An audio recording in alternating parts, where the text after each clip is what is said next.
and this is another episode of Naturalist F. I'm your host, Dr. Ferrante Frazier. We have a wonderful, exciting show for you today. A lot of us are suffering from a compulsive habits. We're suffering from addictive habits, and we tend to procrastinate so often. And what we're going to be talking about in this show is how to overcome the compulsive habits and how to overcome the addictive habits that is causing us to suffer so much. We have a new uh, co-host up here that's joining us today, Miss Tia. Say hello, Tia, to everyone. Like I said, this is Naturalist F, Hello.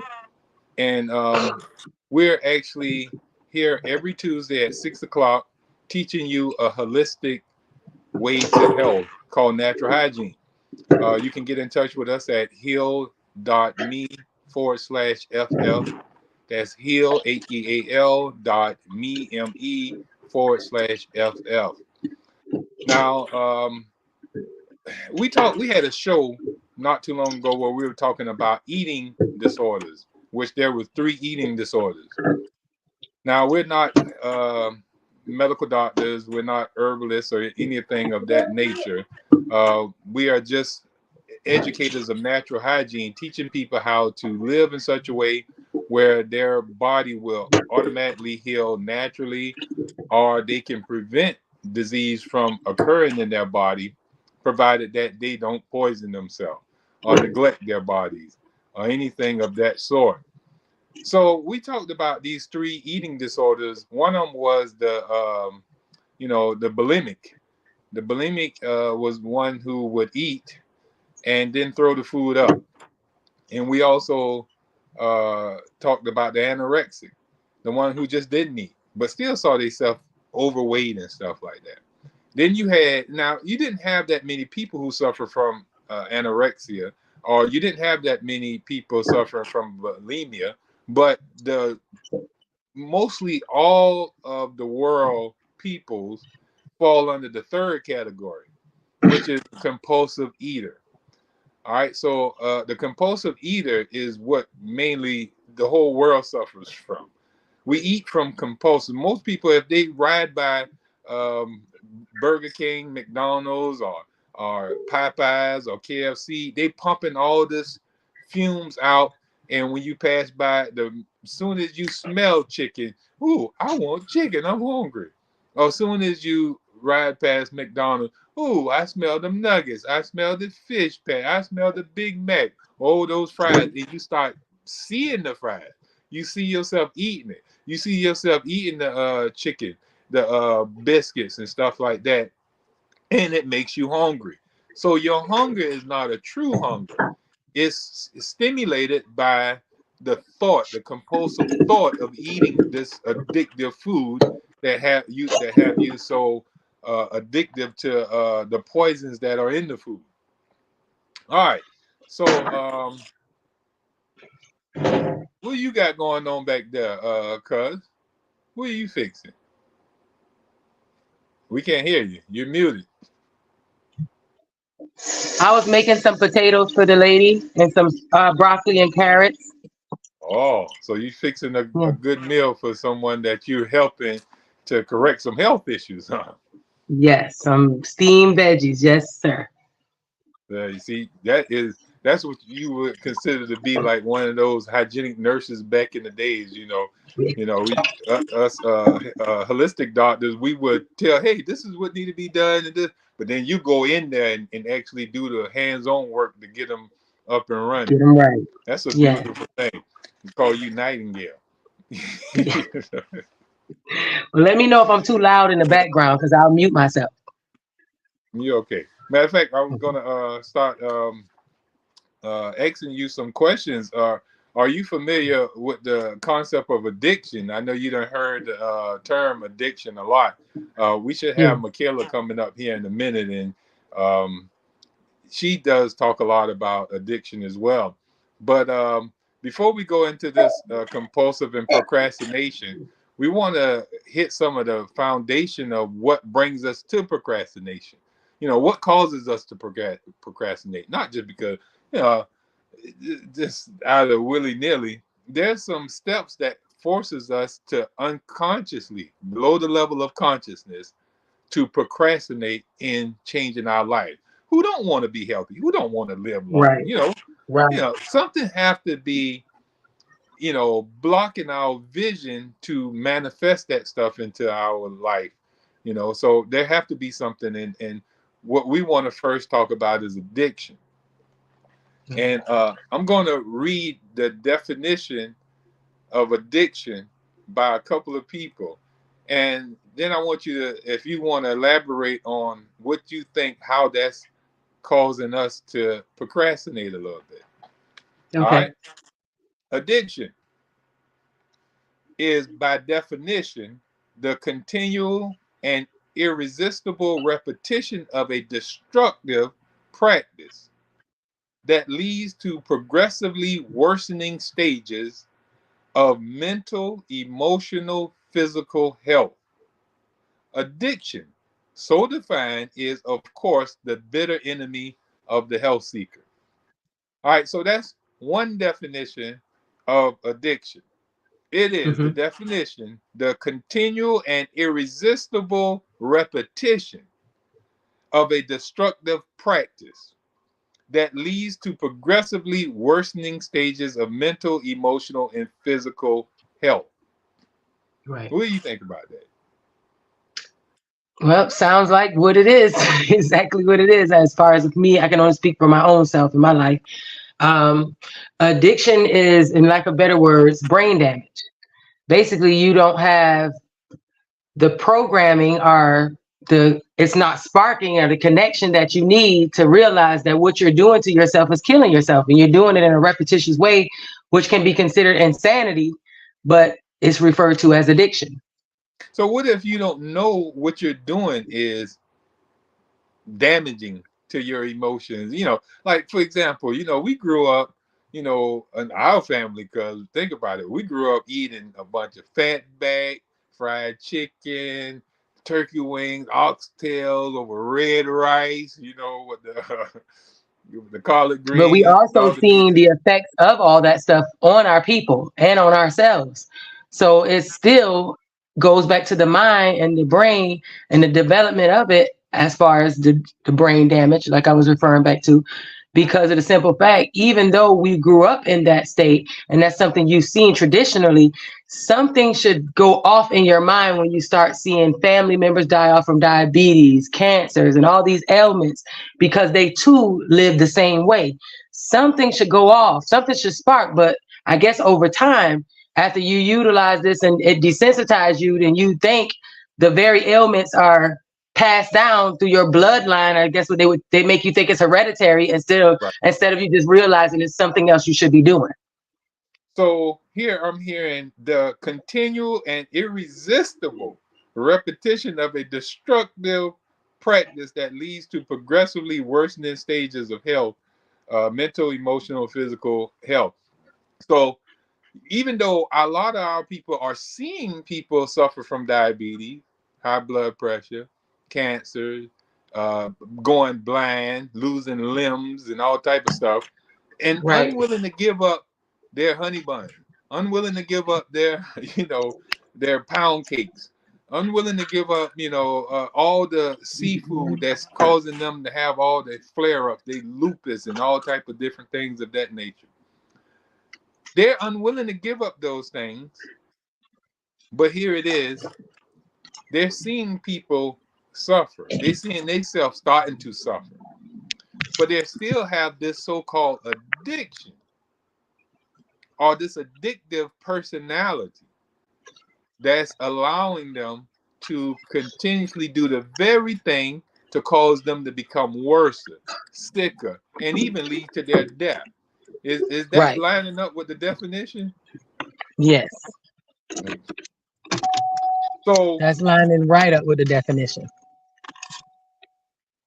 So, according to the early stages of addiction, we're going to go down the addictive syndrome too, and I want you to Bear with me a little bit, but we're going to work down the addictive syndrome too before we go into procrastination as well.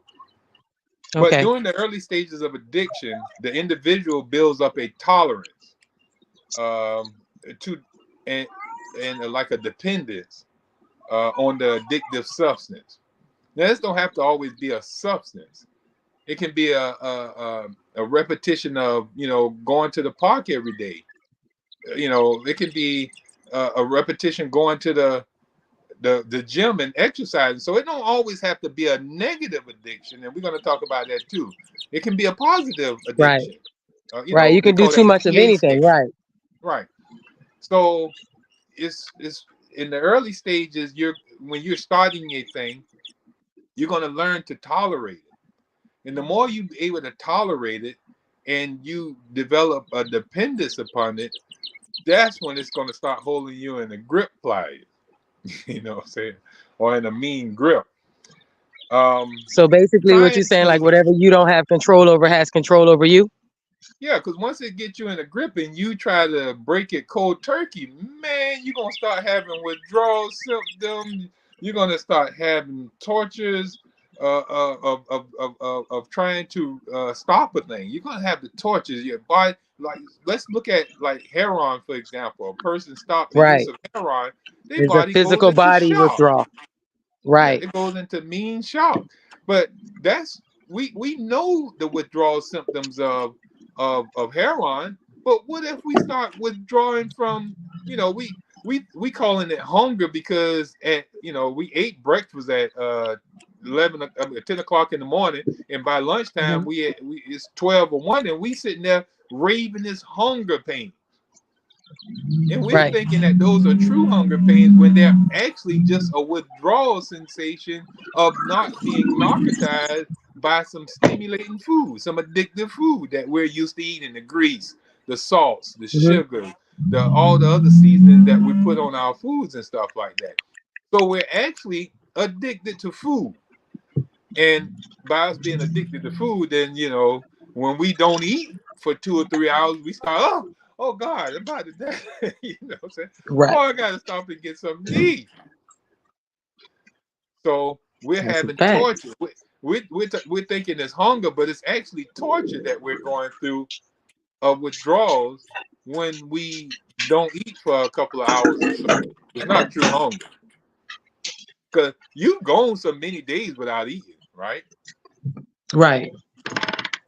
I got this. I was reading in the Six to the Bible. most. I was reading in the Bible. And remember what you said, 6 right there. But I was reading in the Hmm. Bible, and it's a story of a guy they call Jesus who actually did 40 days and 40 nights of fasting. He didn't eat or drink. Now, if this story, now a lot of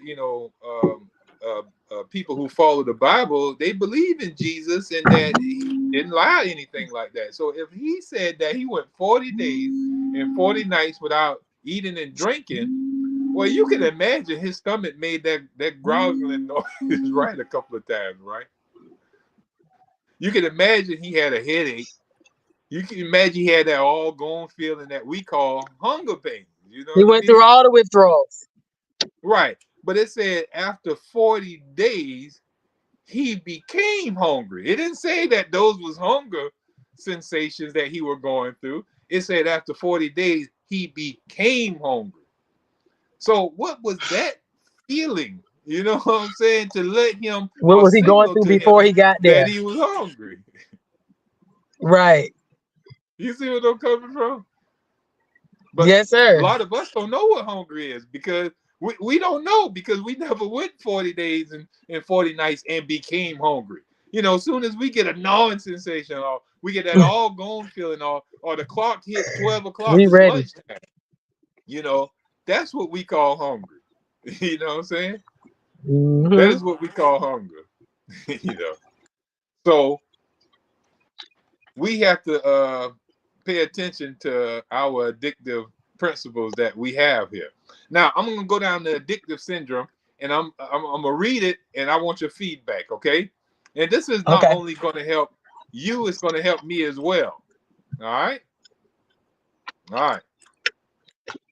The ingestion of the toxic an addicting substance or the indulgence in the compulsive and destructive habit stimulates a sense of great pleasure, extreme well-being, and or euphoria. The addict feels he is in firm control of his life, and he has a great sense of power with this newfound ego food.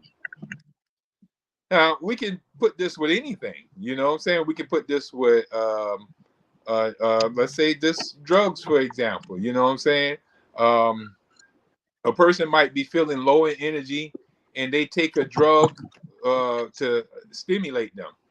You know, this Hmm. drug to stimulate them, you know, you get run down and you go to now using some new drug, and now this drug give you this boost of ego, like alcohol, for example. Let's look at alcohol. People say they can't do much stuff when they're sober, but when they're on the alcohol, boy, they'll talk back. They'll do all kinds of stuff when they actually, you know, take a shot of alcohol. You'll see the most Right. timid person become a beast Right. under the use of alcohol. Are you familiar Right. with something like that? Yes, I have. Yes, I Have am. you have you witnessed that in play in your life before? Have you seen individuals like that? Absolutely. Yes, it is become incredible, huh? And then how can you explain that? Like, what is happening to their brain when they take the alcohol?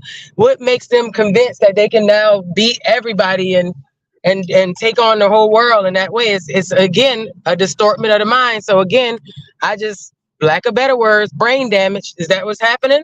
Well, alcohol is definitely going to damage your brain, but all type of stimulants are going to the brain is going to cause damage to the brain. So it's going to be some damage there regardless. But you get a more release of endorphins and different adrenaline responses because of the use of the poisons, and it causes you to go into the adrenaline stage, the Okay. fight or flight response and stuff like that. You Okay. and in the fight or flight response, you're going to get more blood going to your muscles. You're going to feel stronger. Your vision going to become more alert because anytime the adrenaline is released, that's for you to be able to fight or flight.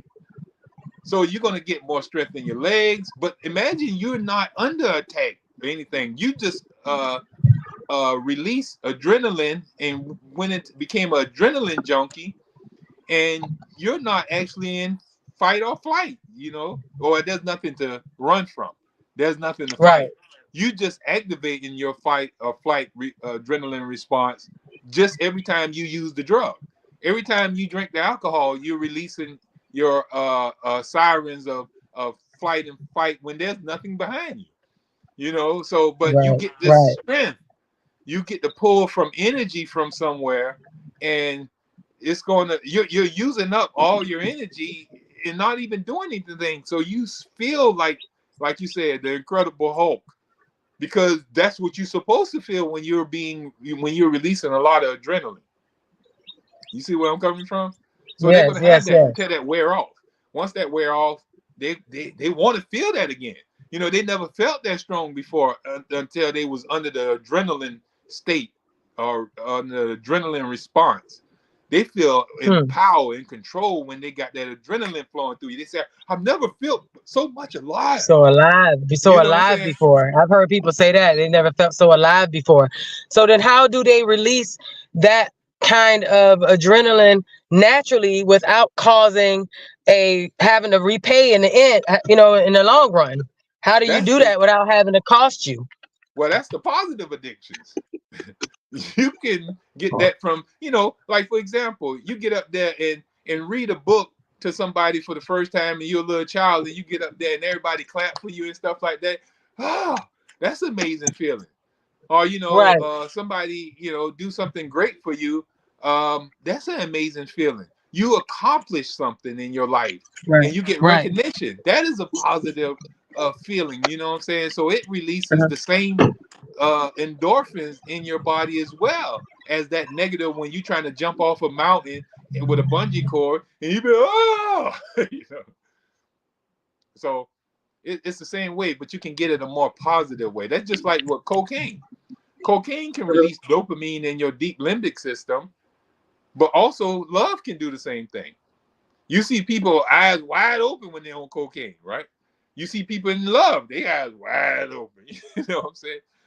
So there's always a positive way to get a good emotional state, or there's a negative way to try to steal it. You know, say you're stealing it using drugs and the unnatural ways. You're trying to steal that high, but you can get the high naturally from doing positive things, meaningful goals, worthwhile life practices and stuff like that.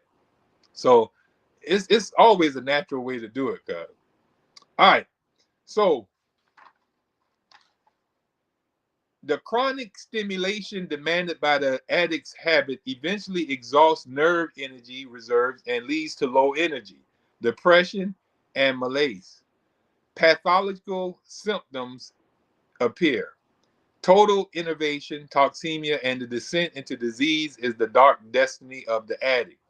So once you start indulging in this stimulation or this destructive habit, and your body tend to crave it now because you feel so alive and stuff like that, you're going to fast approach a fatigue, a failure of energy, because you're using your energy at a rapid rate here.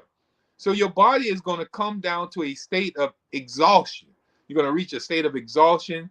And when you start reaching a state of exhaustion, your body is going to start showing signs of deterioration, signs of failure. Your kidneys is not going to work properly after drinking so much and you don't wasted all your energy getting rid of alcohol. Your lungs is going to have issues. Your brain is going to have issues. All the symptoms are going to start showing up in your body as a fatigue, a failure to operate properly because you don't have energy, because all your energy has been squandered away with this stimulating your energy. Because every time you use a stimulation, remember we talked about the law of stimulation earlier in dual effect. We had talked about that when we were talking about how a stimulant don't give you energy. A stimulant calls forth energy from your reserves. When you use a laxative ain't giving you power to use the bathroom. It's calling forth power that your body was preserving or conserving for something more important. But when the laxative got into your system, the body saw that as a direct threat to kill you. So the body put aside all this other business and now came and took Rushing hold to of your that aid. laxative and took it Hmm. out via your colon, because that's the best, safest route to get rid of a laxative is through the Right. colon. So Right. happened everything that was in the colon also went out along with the laxative. And so the laxative get the praise when in fact the body was preserving The one itself to got get rid rid of of the it. laxative. Right. Right. But in doing so, now the colon is going to take an even longer break now to rest because it had to use power that it Had didn't to even overwork have. itself. Right. Right. It had to use power from the kidneys, and now the kidneys is going to shut down a little bit because it had to lend its power to the colon every time you use a laxative. And then it might have to use some from the heart. It may have to use some from the Hey, you brain. ever heard So, that saying? Rob Peter to pay Paul? and that's exactly what they're doing. They're robbing Peter to pay Paul card. All right. So Take the goddamn continued charger out. doses or indulgence do not induce the original high. Now, this is a good part to understand here too. Continued doses or indulgences do not induce the original high. Stronger doses are needed. The body develops a tolerance to the poisoning compulsion. All right. So here we seeing that now we're reaching a point of toleration or adaptation. This is what we consider to be the law of adaptation. I don't know if I lost you there, cuz. Look like you froze. So when you come back in, we're going to stop back talking to you. So I'm just going to go ahead and talk until we see you come back into the show. And we're going to take a break in a second as well. But here we're talking about continued use of a poison is going to eventually cause the body to adapt to the incoming poison. This is the law of adaptation. any substance or stimulant that the body can't control or keep coming into the body, and the body have to use up its energy to keep trying to get rid of it or trying to neutralize it, the body is going to eventually hurry up and reach a state of exhaustion, of failure. And the body is not going to give all this power away to keep battling a substance that it can't counteract with, because soon as the body deal with that alcohol, you put more in. And then the body got to waste energy and deal with that one. Then you put more in. And the body got to, use up its energy to keep dealing with your bad habits.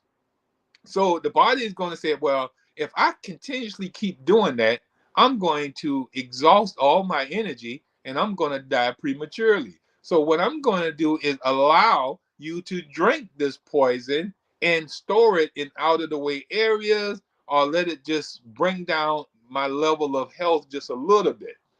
But I won't burn out all my energy. So the body tends to tolerate that fifth of liquor. Then it learns to tolerate that half a gallon. Then it starts to tolerate the whole gallon. Because every time you keep putting it in, the body is going to react more, and you're going to have to need more and more to get the same reaction. That reaction is your high. When your body starts making you numb and dumb and causing you to act erratic and all type of anxiety and all type of stuff, that's your high. And for you to get that reaction, your body must use its energy to react. And so if it's unable to react because the body doesn't learn to tolerate the poison, then you're going to need more poison to generate that that reaction, that high, in other words. So you're going down a syndrome here. Now, painful withdrawal symptoms, both physical and emotional, mental, are experienced in periods of abstinence. Without counseling, the addict is likely to resent these periods of abstinence and long just to get back with his drug and or compulsive habit.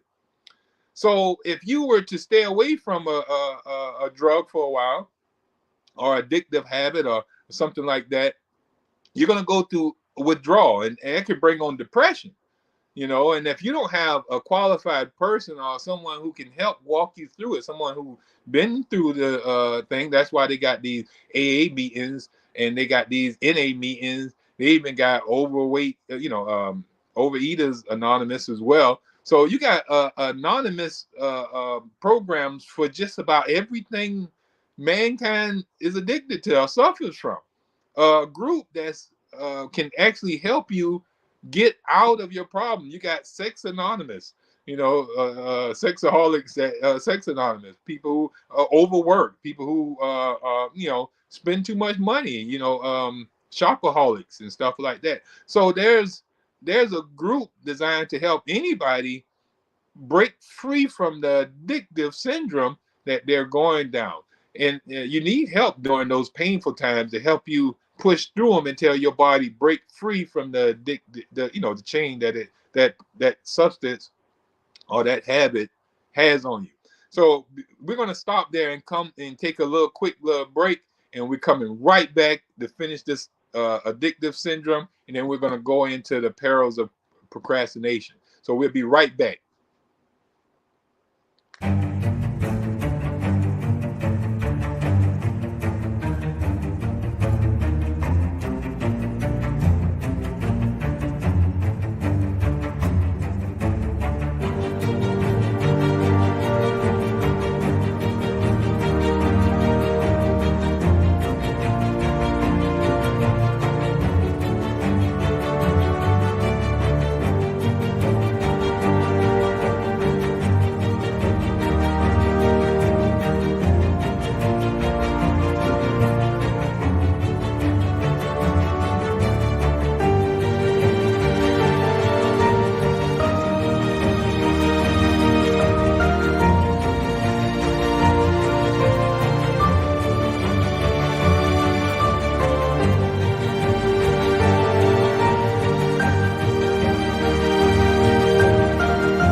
Hi, I'm Katie Brewington and I'm running for Magistrate Court Judge.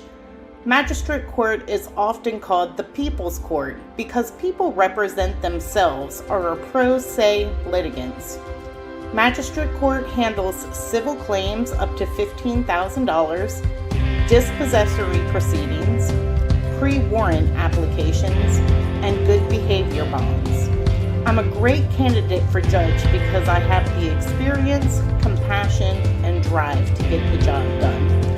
I have been a probation officer, a criminal defense attorney, a solicitor, and a municipal court judge, and I will take all of that experience to get the job done. So remember, vote Katie Brewington, May 21st, from Magistrate. All right, thank you for sticking with us. I'm going to go a little bit faster. Hopefully, you can follow me.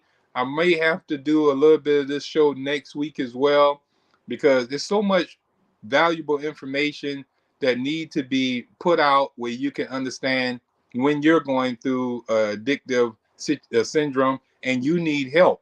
You know, you don't always have to go through this alone. There are qualified people that can help guide you out of your you know, destructive habits and stuff like that. Matter of fact, is one counselor would always say, set your environment up for success, even though you may not, you know, be ready to stop a thing. Well, put yourself in an environment where it's not there, or where people are going to talk you out of it, and eventually you will get out of it. You know, people, they have to get out of their homes, you know, from eating bad by by getting away from the people who constantly making them eat.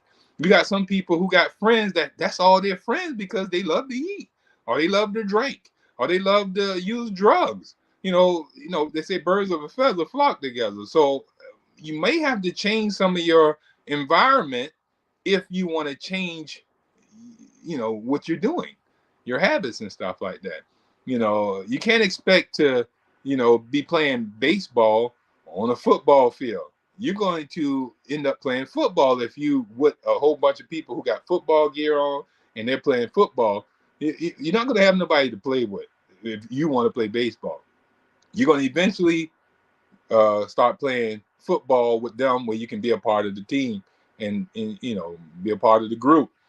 But if you, unless you're going to change everybody into playing baseball, that's going to be a lot of change. You're going to have to be a really energetic, powerful person to pull all those people to stop them from playing football on the football field when that's all they got is a football and a whole bunch of football gear. All right. But you want to take yourself away from that, even if you have football gear on and you don't want to play football no more, you go to baseball and plant yourself there, them folks going to talk you out of that football. They can say, you don't need to weigh that. That's not going to work here. Get you this clothes on, get you a bat, get you a glove, and stuff like that, right? So you're not going to need them shoulder pads and all stuff like that. So they're going to walk you out of it, help you get what you need, where you can start playing the game of baseball. So it'd be ideal for you to start setting your environment up for success. That's why even in the Bible, they tell you to come as you are. They want you to come as you are. Don't change and then come to church. The church is what's going to change you. When you get there, you're going to start seeing the women in the church not wearing the clothes revealing of their bodies. You're going to see them not, some of the churches, some of the old religion churches. But the teachings are going to be in making you a better person. You're not going to see people in there, going to church drinking, except for on Sunday when they doing communion. But in our church, they did grape juice, but it was just a ritual. But you're not going to see people in there using drugs, except for those ones who are backsliding and going back out into the street. And you're going to see their destruction. You'll see the people who are in church doing right, they're benefiting. Their life is great. You see the people who in the gyms, the one who's eating right, going to the health food store, people who growing their own food. You're gonna see that the people who are engaged in healthy habits are healthy, and the people who are engaged in unhealthy habits are unhealthy. So you want to stick around those people who are healthy. Now, I got to stop. Our minister done came in. I lost one of my guests today, and I got another one. Our minister came in. Hey there, Minister of Health. How are you doing today, ma'am? Good evening, Dr. Frazier. I'm doing well. How are you, sir? I'm doing excellent. Were you able to listen to some of our show so far? No, sir. I am so green, but I hear you talking about the good people in church. I heard you say that the church is gonna change you because you go get in there and they're not gonna be doing that. Well, some of them, and they're not Right. gonna be wearing that. Well, some of them, and they're not gonna have that. Well, some of them. Right. We got to make sure it's the right environment still. You know what I mean?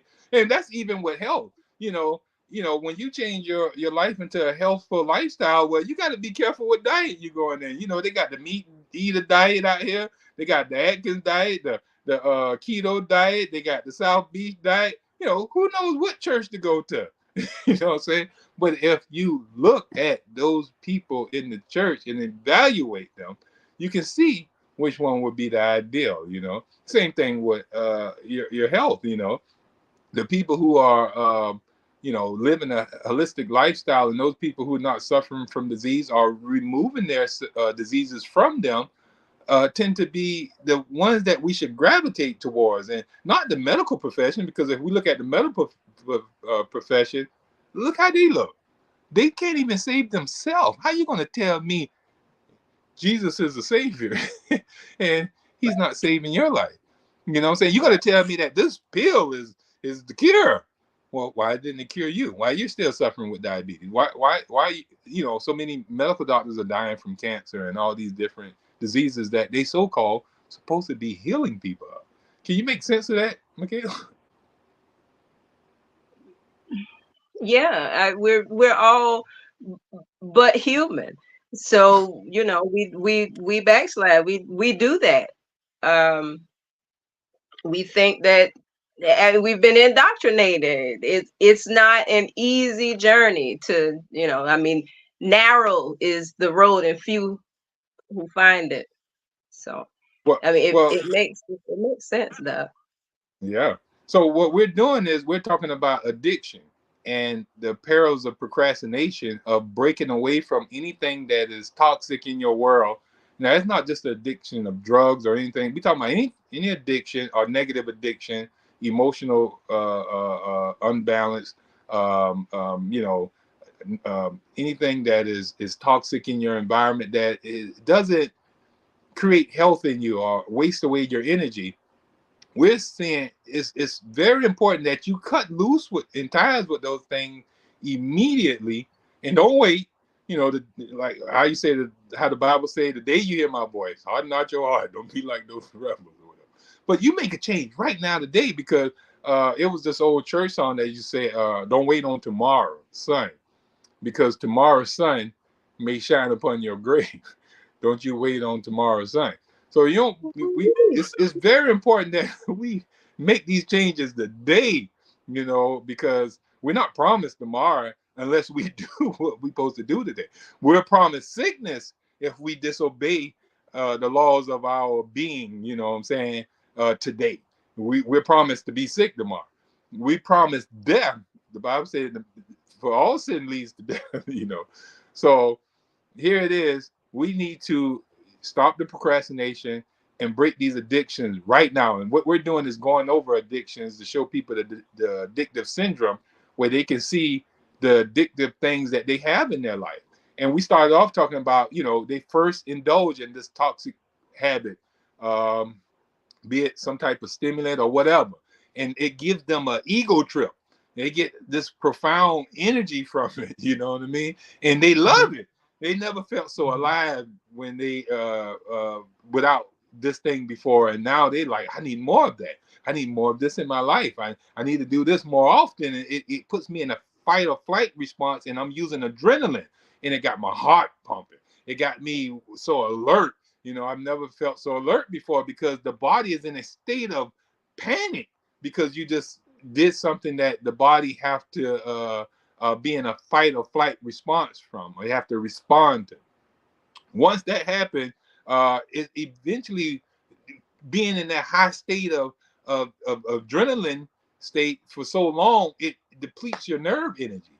And now your body is going to start showing telltale signs of breakdown, wear and tear from exhaustion, and fatigue from overuse of the organs and tissues that are keeping you in this adrenaline state. And then it's going to cause you to continually indulge in that original high. You're going to keep wanting to go back to that original high to try to get that height back, because once you get that nerve exhaustion, you're going to say you're going to be at an all-time low. Now you're going to be lower than you was before you even used the stimulant, and now you're going to have to take even more of the stimulant to get back to that high again. And that's when you're going into the law of toleration. I talked to them a little bit about the law of accommodation as well. And then you're going to start having painful withdrawal symptoms that when you don't do it, you're going to feel like, oh, woe is me, oh God. And you're going to hate these periods of withdrawal if you don't have someone to help guide you through it. Like I was telling them about, like AA and churches and pastors and different counselors that can come and help people to get through these addictive, this addictive properties to help you get emotional poise and balance back in your life, where you can break free from these chains that are keeping you in this negative state of being. And then I was going into so I just brought you up to speed now, and now we're going forward from there now. All right, Okay. are you with me here? Are you I familiar with any of those things I'm saying? a little bit of tolerance. I got you. All right. So the addict becomes dependent on the substance or compulsion in order to feel good, or in order to even function at all.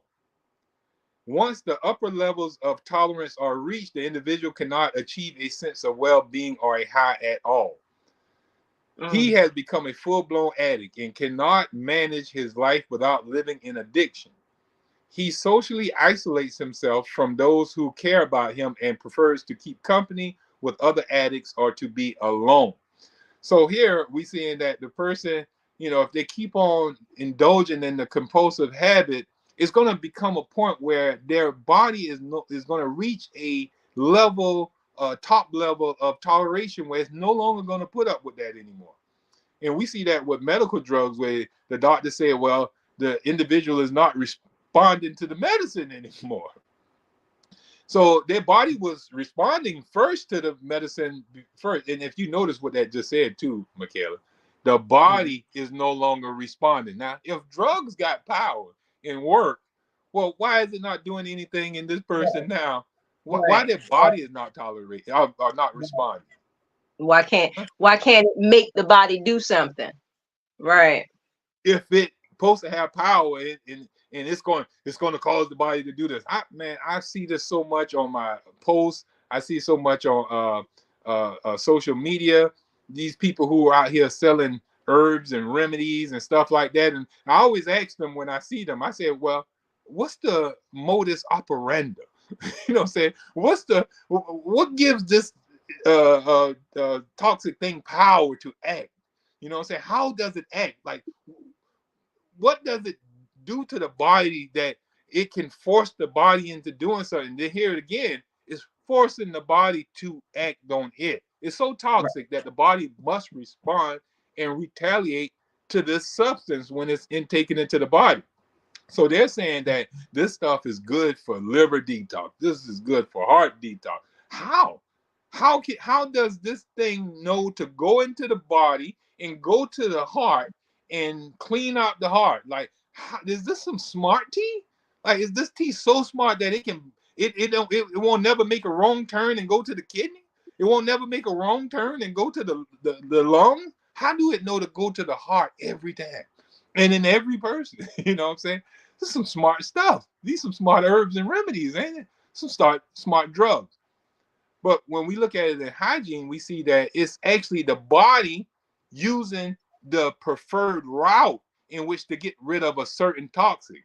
And since our bodies are all the same, if we ingest some toxic poison, our body is going to pretty much use the same route. That's what toxicology is all about. Anybody who studied toxicology going to see that toxicologists study to see in what dosage will a person vomit from a poison, and at what dosage will a person die from that poison. If you take this poison in this amount, it will only cause griping pain in your stomach, or it will cause nausea, or it will cause something, and that's why doctors use that. If they have something that a poison that'll make you have diarrhea, then they're gonna call it a laxative. If it's something that's Mhm. going to make you urinate a lot to get rid of it, they're going to say, "Oh, this is a diuretic." You know what I'm saying? So all these different effects that the drugs produce on the body are really just poisonous detoxification of the body. It's the body acting on these poisons. Does that make sense? It does. It does. Hygienically, because excuse me, anything that you put on the body is either going to use it, or in the body, excuse me, is either going to use it or it's going to seek to eliminate it from the body. Either it can use it or it can't. Right. It's as simple as that. No matter what it is, whether it's food or an herb or a drug, whatever it be, the body It's either a has two poison or ways it's to food, right? I'm sorry. It's a poison or food, right? Either it's either or. If it's food, the body will use it. If it's poison, the body's going to reject it There you go. until, of course, it can no longer reject it. Now, certain stuff can be rejected via normal routes, like it can cause you to have excessive urination, excessive Mhm. bowel action, or something like that. But every so often, we put poisons in our body that can't go down those regular routes, and they must be eliminated out through abnormal routes of elimination. Those when we start Mhm. seeing the symptoms that we call disease. We see sneezing going on. We see coughing going on. We see boils coming out of our skin, toxins being eliminated, thrown out of the skin. So the body is ridding itself of this poison via routes that causes us discomforts or diseases and stuff like that. But that's what we call, sickness. And Mhm. we want to what? Stop that from You coming wanna out. stop And what does that do when we stop it from it. coming out? It suppresses it. It keeps it in. It keeps it in, and it further damages tissues, organs, and the body at a cellular level. It just continues to do the damage because you don't allow it out. You wear out uh, the modes of elimination that are normal, Right. and then the body has to then compensate and eliminate those toxins in a different way. And then at the end stage, you got to just sit there and tolerate them and die. That's the Right. last stage where Yeah. it don't even have power to even create an abnormal route anymore to get rid of the waste. So it just sit there and succumb to the poison, and it Right. start hardening, degenerating, and dying. Cells and tissues start dying. But you always throw me on nutrition and holistic health. I swear you're a natural hygienic minister to your heart. But we're Yeah. on emotional balance here, ma'am. Okay. Okay. Okay. So you always take us right back to nutrition. But this is holistic health living Well, practices now, not don't nutritional health. don't worry. Be happy. It's all a choice. You Yes, get to decide. yes. All right. So the addict, he socially isolates himself from those who care about him. And we see this with addicts all the time. Misery loves company, right? And so they go and seek the same company that, you never see no crackhead hanging out with a sober preacher or nothing like that. They don't hang out together. He can't smoke his crack. And then the preacher ain't gonna be around no crackhead anyhow like that unless he's trying to help him overcome that. So the crackhead is gonna be found in a crack house with other crackheads. You know what I mean? They're gonna be in like places. You know what I mean? You're not gonna. You got these different restaurants. They're gonna have the people who love their foods coming there to eat just those foods, those addictive foods that they love to cook. And you got the oxtail place, you got the Chinese place, you got the seafood places, you got all these different places that people you will find some of the same people. They'll be regulars there because that's their stimulation, that's their habit. They're regulars. They know them by name. Most of the people who go in certain restaurants. Oh, there you go. You want your regular today? That's what it's going to be for them. So, but they kind of get away. You see people dodging their trainers and stuff like that. If you remember back in the days when we used to go place, people go and start hiding their food or putting up stuff when we're coming in or something like that. Oh, there go Doc. Yeah. You know what I'm saying? I'm eating fruits. That's the thing that says. But so they'll hide their habits from us, because they know we're gonna. Hey, you gotta let that go. Let's. We're gonna try to work and try to free them from the addictive things that's causing their suffering. A lot of them used to run from Jesus. They hide from him when he was walking around. Because he's gonna shed light to their darkness and bring them up out of that darkness. So they wanted to stay in that darkness. Hey, it ain't time for us. I ain't ready yet. Let me go over here and chill out in these pigs or something. You know what I'm saying? I'm not ready to be freed yet or anything like that. So the addict continues the habit and begins experimenting with even other stimulating substances or habits in an elusive attempt to recapture the original high. So the cigarettes don't get me to that no more. Now I need weed, marijuana. Marijuana ain't get me there no more. Now I need, cocaine. Cocaine ain't doing it for me no more. Now I need heroin. They always say that, these are gateway drugs, but all types of poisons are gateways to more poison. It's not that just, recreational drugs are a gateway to higher recreational drugs, but all poisonous habits, you wouldn't go into some really bad sexual stuff unless you started indulging in some bad sexual habits and you worked up and needed more excitement. Certain regular sexual habits don't excite you anymore because you overindulged in them. And now you need some excitement to your sex life. Now you need to add something that you would normally add. And now once you wear that out so much, now you need to add something else to add something else and add something else till you become a full-blown sexual pervert or something like that. We see that in even those who go out and end up start raping people and stuff. They get high from that. So all these things we have to pay attention to, that we don't go down this syndrome. We can break ourselves from being so addictive to these things in life if we curtail those minor addictions and get them out of our world. All right, we're running out of time here, and I haven't even got to the perils of procrastination. So we're going to finish a lot of this off next week. So make sure you tune in next week, and we're going to finish this off. But I'm going to finish this last one, and then we're going to sign off and greet you for next week.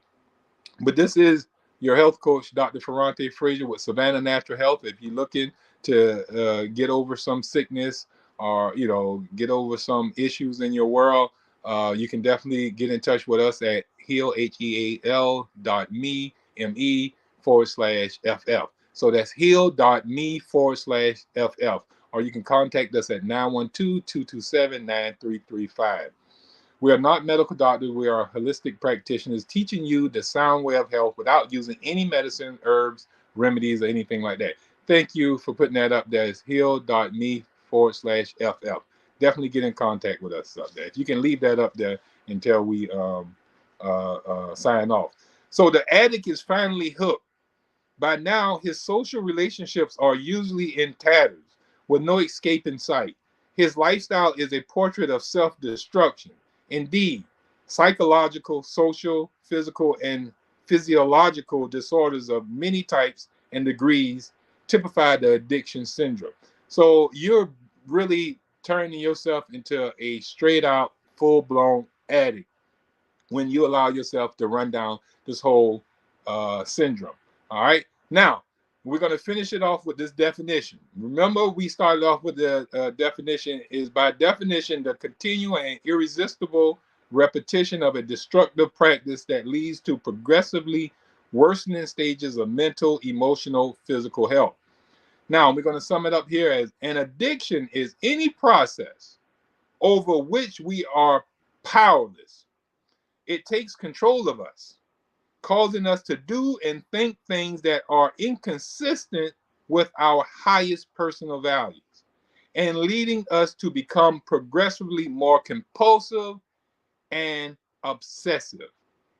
A sure sign of an addiction is the sudden need to deceive others and ourselves, to lie, deny, and cover up. So, anytime we have to lie, to deny, and cover up what we're doing, then obviously we're doing something we're not proud of. It's not our highest value. Oh, you're back. We're actually about to close out now, you know. But we're given the last definition of addiction, which is any process over which we are powerless. It takes control of us, causing us to do and think things that are inconsistent with our highest personal values and leading us to become progressively more compulsive and obsessive. A sure sign of an addiction is the sudden need to deceive ourselves and others, to lie, deny, and cover up.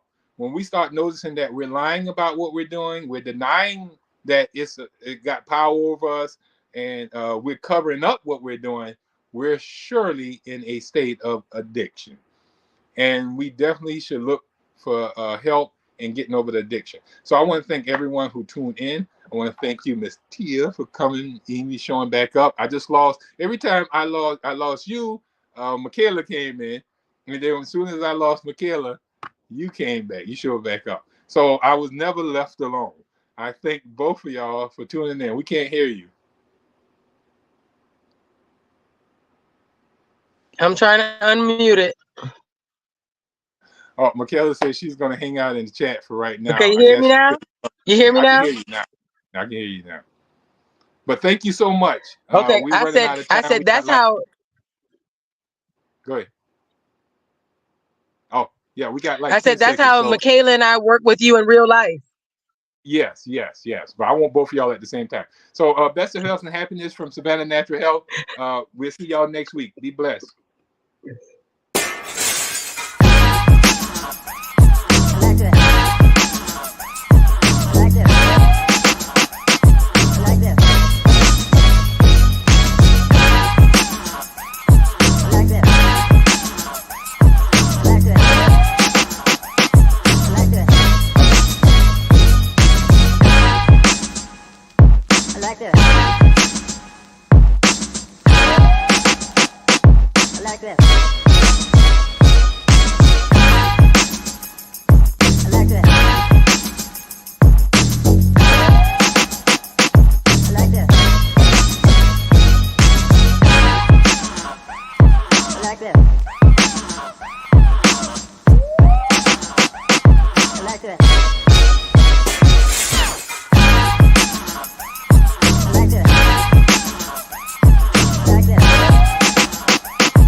like that.